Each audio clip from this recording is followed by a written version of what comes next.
ఇప్పుడే జీ5 app download చేయండి. చూడండి మీ ఫేవరెట్ టీవీ షోస్ ఎప్పుడైనా ఎక్కడైనా. సత్య చెప్పరా. రే విహారీ, బయలుదేరుతున్నావా? ఇప్పుడే బయలుదేరబోతున్నాను రా. త్వరగా బయలుదేరి వచ్చేయండి రా. ఓకేరా, బాయ్.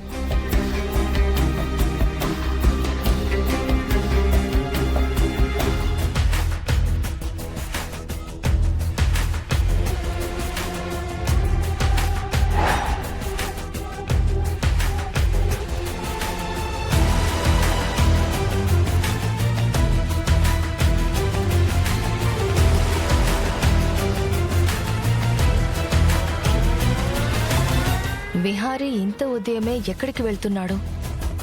జాగింగ్ అయితే కార్ అవసరం ఉండదు. అలాంటప్పుడు ఇంత పొద్దున్నే కారుతో ఏం పని?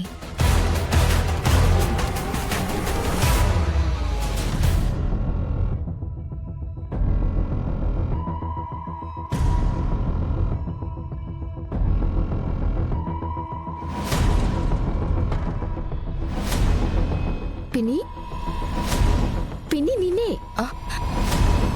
ఏంటి పిన్ని అంత దీర్ఘంగా ఆలోచిస్తున్నావు? ఉన్న అనుమానాలు సరిపోలేదన్నట్టు ఇంకొన్ని కొత్త అనుమానాలు మొదలవుతున్నాయి. పిన్ని, నీకు అనుమానాలు రానిదిప్పుడు చెప్పు. అంత సులువుగా దేన్ని తీసి పారేయకు సహస్ర. ఎందుకంటే కొన్ని విషయాల్లో మనం గుడ్డిగా నమ్మితే తర్వాత మనమే బాధపడాలి, మనమే కృంగిపోవాలి. కానీ పరిస్థితి అంతవరకు వచ్చేలోపే మనం జాగ్రత్త పడితే మనం బాధపడే అవసరం ఉండదు, కృంగిపోయే అవసరము ఉండదు. సరే పిన్ని, ఒప్పుకుంటాను. కానీ ఇప్పుడు నువ్వు దేని గురించి అంత దీర్ఘంగా ఆలోచిస్తున్నావు? విహారీ బయటకు వెళ్తున్నాడు.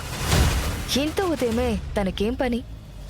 పిన్ని, బావకి ఏదైనా పనుండొచ్చు కదా. ఎందుకు అంతలా ఆలోచించాలి? ఎందుకు అంతలా ఆరా తీయాలి? సహస్ర, నువ్విక్కడే పప్పులో కాలేస్తున్నావు.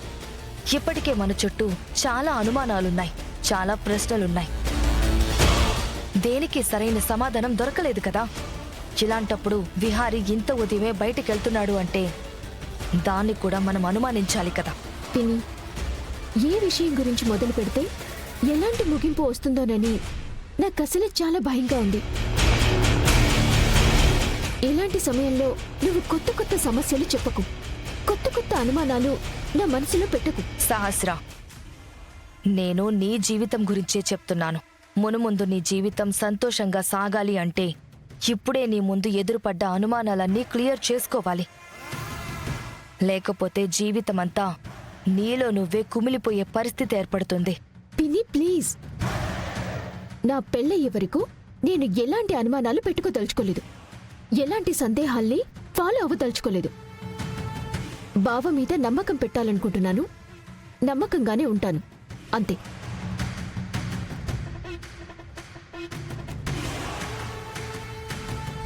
విహారీ, ఇంట్లో వాళ్ళు నిన్ను ఎంత నమ్మినా నేను మాత్రం నమ్మను. నువ్వు ఏదో గేమ్ ప్లే చేస్తున్నావు. ఎందుకో అందర్నీ మోసం చేయడానికి ప్రయత్నం చేస్తున్నావు. ఆ మోసమేంటో బయట పెట్టే వరకు నాకు నిద్ర పట్టదు. ఎక్కడికో వెళ్తున్నావుగా, నిన్ను ఫాలో అయితే నువ్వు వాడే నాటకానికి నేనే తెరదించే అవకాశం వస్తుంది. వస్తున్నా, చూడు.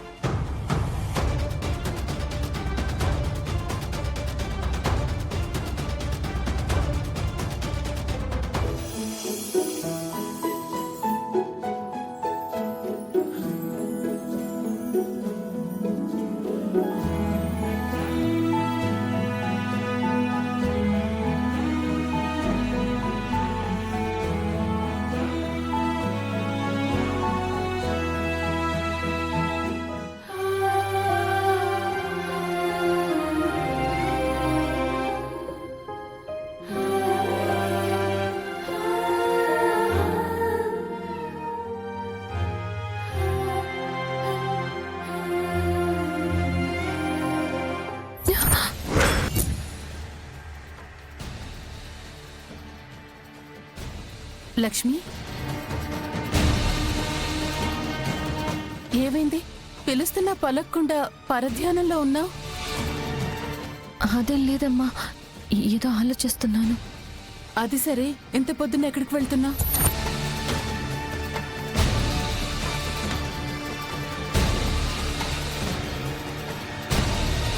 లక్ష్మి నిన్నే అడుగుతుంది. ఇంత పొద్దున్నే ఎక్కడికి వెళ్తున్నావు? మార్కెట్కి వెళ్తున్నానమ్మా. ఇంత ఉదయమా? ఎంత ఉదయమే వెళ్ళటం ఎందుకు? అంటే ఇంత ఉదయం వెళ్తేనే ఫ్రెష్ వెజిటేబుల్స్ దొరుకుతాయి, అందుకే వెళ్తున్నానమ్మా. ఓ,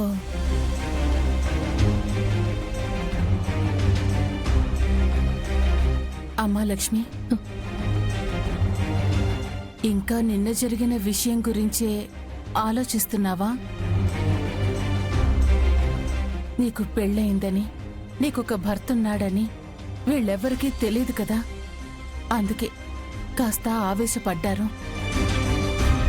నీకెలాగైనా పెళ్లి చేసి నీకొక మంచి జీవితాన్ని ఇవ్వాలని వాళ్ళంతా తాపత్రయపడ్డారు. అంతేనమ్మా. వాళ్ళని నువ్వు కూడా తప్పుగా అర్థం చేసుకోకు. చూడు, ఇకపై నీకిష్టం లేని పని ఈ ఇంట్లో ఎవ్వరూ చెయ్యరు. నిన్ను బాధ పెట్టే విధంగా ఎవ్వరూ నడుచుకోరు. ఇకపై ఎలా ఉంటుందో, వీళ్ళందరూ నిన్ను ఎంత ఇబ్బంది పెడతారో అని ఆలోచించుకుంటూ నీ మనసుని ఏమీ పాడు చేసుకోకు.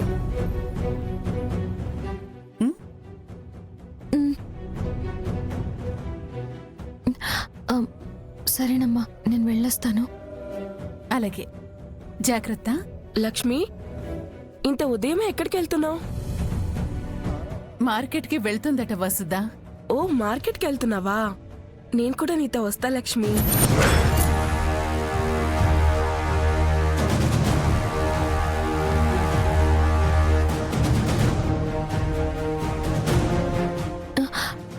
మీరు కూడానా? ఎందుకులేండమ్మా, ఏం కావాలో చెప్పండి, నేను తెచ్చేస్తాను. మార్కెట్కి వెళ్ళి చాలా రోజులైంది లక్ష్మి. అది కాకుండా ఇంత ఉదయాన్నే ఎప్పుడు మార్కెట్కి వెళ్ళలేదు. సరదాగా నీతో పాటు నేను వస్తాను. నువ్వు ఒంటరిగా వెళ్ళటమెందుకు లక్ష్మి?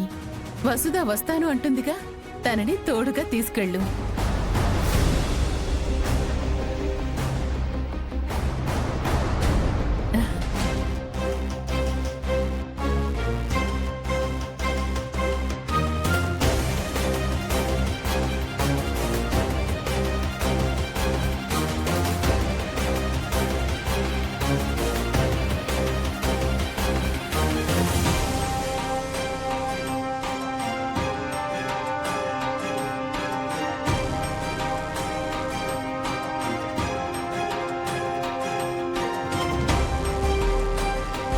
అయ్యయ్యో, అసలు సంగతే మర్చిపోయానే. ఏంటమ్మా అది? మా ఆయన లేవగానే నా చేత్తో కాఫీ ఇస్తేనే గాని ఆయనకి రోజు మొదలవదు. నేనిప్పుడు నీతో మార్కెట్కి వస్తే వచ్చాక భర్త మీద ప్రేమ లేదు, భర్తకి గౌరవం ఇవ్వలేదని ఆయన నోటికొచ్చినట్టు మాట్లాడుతుంటాడు. ఇంకెప్పుడైనా నీతో వస్తానులే. ఇప్పుడిక నువ్వు వెళ్ళిపో. సరే అమ్మా.